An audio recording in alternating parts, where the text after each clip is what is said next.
सरकार ने यह तय किया था कि जो शिक्षा सुधारों को लेकर के हम कानून लाने वाले हैं, जो बिल लेकर के आई है सरकार, उस पर आज 6 घंटे की चर्चा होगी। और ये बिजनेस एडवाइजरी कमेटी जो होती है बीएसी, उसमें जिसमें सभी दलों के प्रतिनिधि बैठते हैं, वहां पर बैठ करके ये बातें तय हो गई थी।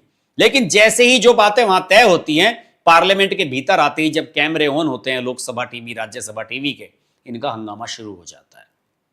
तो इसमें सरकार को एक गहन चिंतन करने की आवश्यकता है कि ऐसे नॉन सीरियस लोग, उनके कहने पर आप पार्लियामेंट को इस तरह से बाधित कब तक करवाते रहेंगे। इन सब को मार्शल के माध्यम से बाहर निकालना चाहिए। एक नियम बना देना चाहिए कि ओम बिरला के सामने जो वेल है, जो गोल वाला पोर्शन है, उसमें जो भी आएगा सांसद प्ले कार्ड लेकर के आएगा, जो भी उसके अंदर आएगा, उसको तुरंत उस दिन की कार्रवाई से सस्पेंड कर दिया जाएगा। अगर 50 लोग वहां हैं, 50 के 50 लोगों को वहां से सस्पेंड कर दिया जाएगा, जैसे कल्याण बनर्जी को किया गया।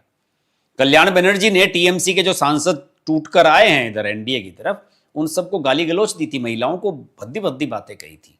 उनकी शिकायत हुई, उन्हें निकाल दिया गया। अब नहीं आ सकते पार्लियामेंट के भीतर। और पार्लियामेंट के भीतर 2 दिन अगर एक सांसद बाहर रह जाए ना, तो उसकी दुनिया लुट जाती है। उसे पता लग जाता है कि उसकी औकात क्या है, कोई पूछता नहीं है बाहर। पार्लियामेंट के भीतर ही ये सारे के सारे शेर बने रहते हैं। तो मेरा मानना है कि सरकार को अब धर्मेंद्र प्रधान का इस्तीफा देने के बाद जो चीजें हो चुकी वो तो हो गई।